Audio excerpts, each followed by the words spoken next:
One of the trends that really marked 2024, I would say, is the de-influencing trend, especially in the fashion industry. There have been a lot of calls to stop overconsumption. Majority of people who are speaking about this are trying to sensitize consumers about their spending, because at the end of the day, the power lies with the consumer. And of course, the companies know this, and that's why they keep on overproducing things that people don't need, because they know they can easily convince people to buy these things that they don't need. Most times when you speak to a lot of people who are always buying things that they don't need, they will tell you that they just find themselves buying these things. They don't even know it. They can't control themselves. When it specifically comes to this conversation, it just looks like a blame game. It's the companies who are doing this. It's the consumers who are doing this. But I find that a lot of people are not really speaking about the real problem here that is really pushing people to overspend, to overconsume. And this underlying problem is something that a lot of companies know, and they employ people like me who have studied this to actually use this problem against consumers. The biggest mistake that people are making when it comes to this conversation is thinking that this is a logical problem, thinking that people are making purchases logically. One of the things that is really rarely spoken about is the fact that we make a lot of our decisions emotionally. And because we live in a society that is always pushing us to not be emotional because being emotional is weak, it means that a lot of people have a lot of unresolved emotional stuff that actually pushes people to do things that they don't intend to do. And some of those things could be buying things that they don't need. It is very true that a lot of companies put in a lot of money into trying to trap consumers, trying to advertise to you. I mean, advertising is a billion-dollar industry for a reason. A lot of companies are willing to spend so much money on marketing to get you to buy their stuff, and they use different strategies and tactics. Either they use influencers who have created these parasocial bonds with you, and when you see an influencer advertising something, you're like, oh, I need to buy this because it means that I am going to be like her, because you like their lifestyle, and you end up buying things you don't need because you think that is going to make you live this fantasy lifestyle that you've created in your head based on whatever the influencer is posting on social media. That's just a small part of it. There's also how companies are always playing with the pricing. You know, sometimes they will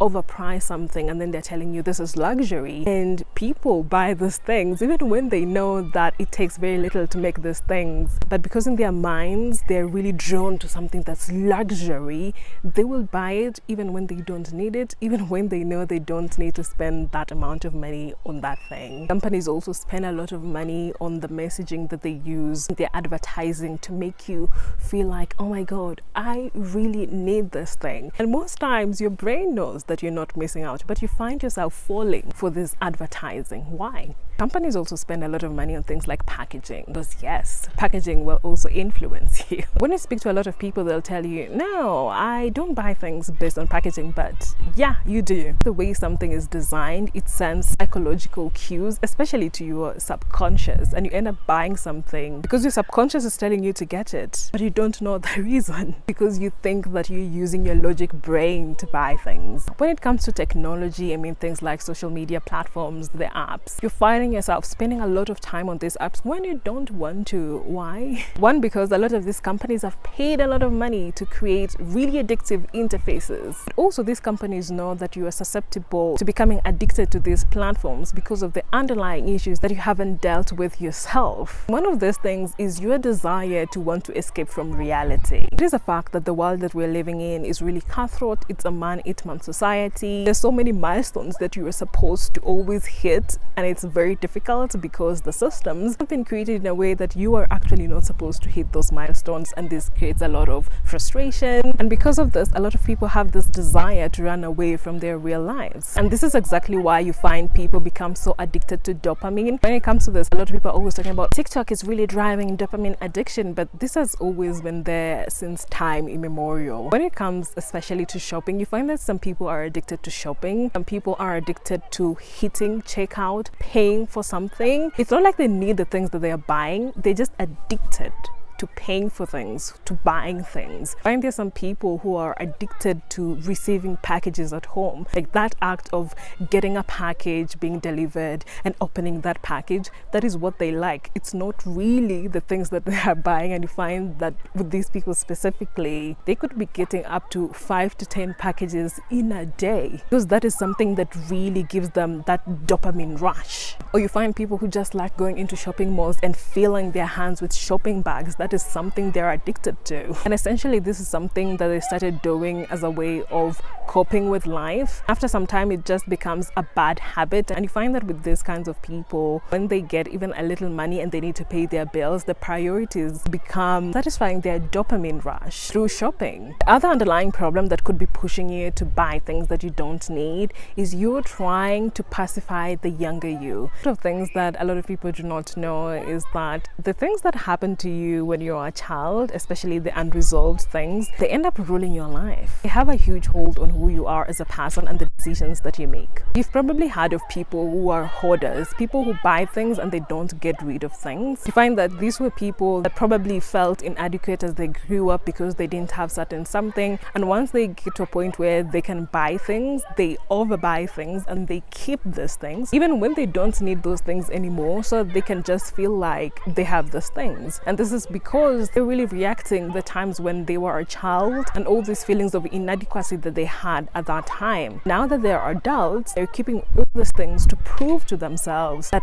they now have things, or they have the means to have these things. And that's why for these kinds of people, telling them to just stop buying, it doesn't make sense, because the problem isn't logical. It's a deep psychological and emotional problem, and of course you have to go to therapy. It's definitely not nice filming outside. It's windy and the kids are playing out. My goodness, so noisy. Other underlying and emotional problem that is making you buy things you don't need is your desire to fit into society, to become society's darling, because society has told you that if you become a certain kind of person, if you look a certain way, you're going to get all the benefits that society has promised you, whether it's getting kids, whether it's getting married, whether it's having a job, so many things. And this is one of the things that has really pushed the fashion industry, the makeup industry, skincare industry, the health and wellness industry. All of these industries are really focused on how you look on the outside. And of course, we all know that the society is very bullish on trying to make people fit the beauty standard. In the recent years, there's been an uptick in people taking Ozempic, especially in Hollywood, in the United States, so that they can look a certain way, because looking a certain way guarantees that you're going to be treated in a certain manner and you're going to get some privileges. This is one of the reasons why you find that majority of black populations around the world will spend a lot of money in the wig industry, in buying products to make curly hair really straight, because society says, you know, if you're a black person, especially a black girl, a black woman, only way that you're considered beautiful is if you have straight hair. These things are actually not logical. They really run deep, because this is the kind of messaging that has been told to people ever since they were young. We've seen it in the magazines. The only people they see being successful are the ones that society deemed to be beautiful. So this subliminally teaches young girls that if you want to be successful, you have to look a certain way, and if you don't look like that, you have to change yourself to look like that. You see, the problem with this is that society is always changing goalposts. All these things about fitting the beauty standard or looking a certain way or being a certain way, it's not consistent. It's always changing. So at the end of the day, you spend so much money in trying to look a certain way to fit into society, but the moment you even get to that desired goal that society told you was the right goal, it changes the goalposts, and then you spend another huge amount of money, become this new thing that society is telling you, and once you achieve that again, it changes the goalposts. So the end of the day is really a losing game. You just end up spending lots of money because you don't feel good enough, because you want validation from society, from people who don't even know you, and you really end up creating some sort of prison for yourself because you can never really live up to societal expectations. So these are just some of the examples of the underlying problems that could be pushing you to buy things that you don't need. You could be trying to look for a way to escape reality, you could be trying to pacify your inner child, or you could be trying to fit into societal expectations. Of course, companies know this. Companies know this, and that's why they bring in people who are experts who try to convince you through the different packagings, through the different messaging that they use in advertising. This is actually one of my favorite areas in marketing. We actually call it emotional branding. And yes, there are books that have been written about this. And if you look at the most successful companies in the world, even the ones that sell luxury, they're not selling you a product. They're always trying to appeal to your emotions. They're always trying to appeal to your insecurities. So if you really want to stop buying things you don't really need, you need to focus on the unresolved traumas that you have, the psychological ones, the emotional ones, because those are the ones that are actually pushing you to buy things that you don't need.